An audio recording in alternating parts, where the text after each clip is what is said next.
Prezados usuários do CISEA, neste vídeo iremos abordar como utilizar o processo de Box-Cox no CISEA. Na realidade, esse processo ele é muito utilizado quando se busca encontrar um modelo e nesse modelo utilizar uma transformação com o objetivo de minimizar a soma de quadrado de resíduo. Essa transformação, na maioria das vezes, vai diminuir a soma de quadrado de resíduo, que isso é tudo que a gente quer para a busca do modelo ideal. Então, para utilizar o processo de Box-Cox, vamos acionar o programa CISEA. Para isso, busque no desktop do seu computador o ícone do programa. Ao encontrá-lo, dê um duplo clique para abrir o programa. É possível a gente verificar no menu suspenso do programa a palavra regressão. Então, vamos pressionar regressão e dentro de regressão vamos encontrar transformação de Box-Cox. Pressionando esse submenu, vamos abrir o formulário de Box-Cox. Nós aconselhamos aos usuários não muito experientes a ler o tutorial que é apresentado em cada formulário. E ele se encontra nesse botãozinho aqui, que chamamos de botão de dúvida ou representado pela exclamação. Então, vamos pressioná-lo para abrir o formulário. Nesse formulário, se fala, se apresenta, se discute alguma coisa sobre o processo em questão, ou seja, nesse caso, o processo de Box-Cox. Né? A influência dos transformadores, como é feito os retrocálculos, né? Vários itens que tornam importante para o processo. É apresentado também dois exemplos, o exemplo 1 e o exemplo 2, para que o usuário utilize, faça, repita esse exemplo para se acostumar à linguagem do CISEA. E, a partir daí, ele comece a usar, lógico, na sua massa de dados. Então, nesse caso, nós vamos utilizar o exemplo 1, que o exemplo 1 trabalha com o arquivo 90, exemplo 90. Então, vamos buscar o arquivo 90. Para isso, pressione selecionar arquivo, exemplo 90. Dando um duplo clique para abrir o programa. Essa massa de dados pode ter sido uma massa de dados que foi obtida a partir de um experimento em campo, em que o pesquisador criou uma determinada espécie, criou essa espécie em que ele, à medida que o tempo foi passando, os dias de cultivo foi passando, ele foi anotando o peso do animal. Não é?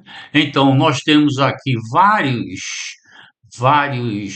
dias de cultivo, vários dias de criação e os pesos. Associado a esses dias de cultivo, a densidade de estocagem desses animais. Então, vamos admitir que aqui tenha sido criação de peixe, eu estou exemplificando apenas. Então, aqui eu tinha 18 peixes por metro quadrado, 17, 16, né? Então, 20 peixes por metro quadrado. Então, foi verificado que quando se colocava 20 peixes por metro quadrado, os 104 dias de cultivo, o animal estava com 12 gramas, né? Foi também observado a área que esses animais estavam, que tamanho, né? Desculpe, área não, a área que esses animais estavam. Então, vamos admitir que aqui era um viveiro de 7,1 hectares, 7,55 hectares, né? 9,2 hectares. Em que trimestre estava esse cultivo? Se era no primeiro trimestre, do segundo trimestre, não é? Então, várias observações. Essa planilha, essa matriz de dados pode ser muito grande, com várias variáveis. Todas elas, na realidade, a gente tenta escrever o peso em função dessas variáveis, para ver se existe uma relação dessas variáveis com o peso. Essa matriz podia ter também outras colunas de variáveis dependentes, como, por exemplo, além do peso, altura, comprimento, fator de conversão alimentar, vários outros vetores resposta a essas condições de cultivo. Bem, o que é que nós queremos? Nós queremos traçar uma função peso em função dessas variáveis. Então, vamos colocar essas variáveis aqui dentro desses campos. Pergunta-se: quem é a variável dependente? A variável dependente é o peso. Quem são as variáveis preditoras, as variáveis que vão explicar esse peso? Dias de cultivo. Então, eu vou botar o cursor aqui e pressionar inserir. Densidade, inserir. Área. Em vez de eu pressionar inserir, eu posso dar um duplo clique aqui, que ele foi também, ó. Trimestre, foi também. Então, eu quero escrever uma função como sendo peso em função dos dias de cultivo, densidade, área, trimestre. E vou utilizar a técnica de boxe-cox aqui para tentar descobrir qual o lambda, qual o transformador que melhor se adequa a essa massa de dados. O que seria a palavra se adequar? Aquele que gera um menor soma de quadrado de resíduo. Então, vamos utilizar uma precisão 4 casas decimais, é o suficiente e vamos dizer finaliza o processo. Ele já me dá aqui uma prévia dos resultados. O que seria essa prévia dos resultados? Você veja que, à medida que eu uso no processo de box-box um transformador elevado a 3, você veja que a soma de quadrado de resíduo é aqui. À medida que eu estou diminuindo esse transformador, é como se eu botasse assim, ó, peso elevado a lambda. Peso elevado a lambda. Então, esse lambda seria esse valor que a gente está colocando aqui. Então, se eu usar o lambda zero, o que é lambda zero? É a mesma coisa de eu estar trabalhando com log neperiano. Então, log neperiano, eu tenho a soma de quadrado do resíduo aqui. Você veja que à medida que eu estou diminuindo o lambda, eu estou melhorando a soma de quadrado do resíduo. Meu sonho era fazer com que a soma de quadrado do resíduo fosse zero, mas a gente está aqui na casa de 160.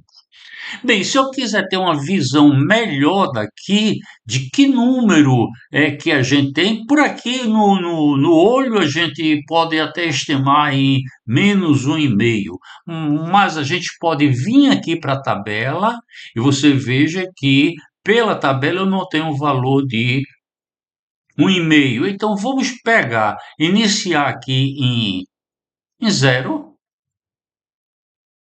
e botar um redutor de 0,5. Quando eu fiz isso, você veja aqui, ó, eu já peguei o ponto mínimo aqui, um e-mail, né? Que a soma de quadrado de resíduo vai ser de 147,71. Veja que o menos um dá 148, o menos 2 dá 149. Então, quem minimiza a soma de quadrado do resíduo é o transformador de menos 1,5. Então, eu posso utilizar esse transformador. Então, eu vou escrever, na realidade, eu vou escrever esse modelo como peso elevado a menos 1,5 como sendo uma função de dias, densidade, área e trimestre. Você veja que essa técnica aqui é uma técnica muito boa para se minimizar a soma de quadrados, ou seja, buscar o transformador que minimiza essa soma. Agora, o ideal também é você usar nesse processo o processo de seleção de variáveis, porque aqui eu não tenho uma noção de que será que eu preciso colocar a variável trimestre nesse modelo? Será que eu preciso colocar a área? Será que eu preciso colocar densidade? Então, utilizando esse processo, eu posso voltar agora e ir em seleção de variáveis, já entrar com peso elevado a menos 1,5 e ver se eu vou precisar de todas essas variáveis no modelo ou não. Bem, essa é a parte de boxe-coxe. Fora isso, se eu quiser gravar, imprimir esse gráfico, eu posso vir aqui em opções gráficas, é aberto essas opções e qualquer transformação gráfica que eu faça é por aqui. Então, por exemplo, não quero esse gradiente, então eu vou tirar o gradiente. É, a grade, eu vou tirar essa moldura aqui, tornar ela invisível. Vou colocar linhas na horizontal para se ter uma ideia. Uma outra coisa também muito importante, se eu quiser aumentar, ter um zoom aqui, basta eu selecionar essa área e fazer isso, que aí eu tenho um zoom dessa área. Para voltar ao contrário. Fiz assim, eu tenho um zoom. Para voltar ao contrário. É, Bem, o que eu quiser aqui, eu posso estabelecer, né? Modificar, alterar essas condições. A partir do momento que eu faça isso, se eu quiser imprimir esse gráfico, basta pressionar o botão de impressão que o gráfico vai para a impressora.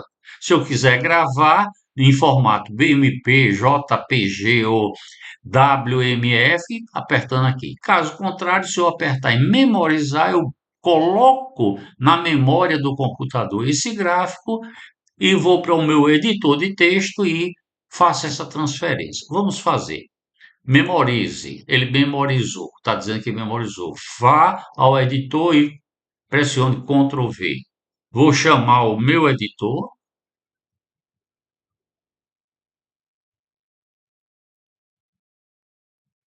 Tem algumas coisas escritas. Coloco o meu cursor onde eu quiser e faço Ctrl V. E você veja que o gráfico foi colocado no seu trabalho. Se você quiser aumentar, diminuir, ajustar ele de acordo com a revista ou ajustar ele de acordo com o teu slide de apresentação. Bem, nós esperamos que essas explicações, que essa apresentação tenha minimizado dúvidas que possam existir sobre como utilizar o transformador de boxe-cox pelo CISEAP. Nós agradecemos e esperamos nos encontrar no próximo vídeo.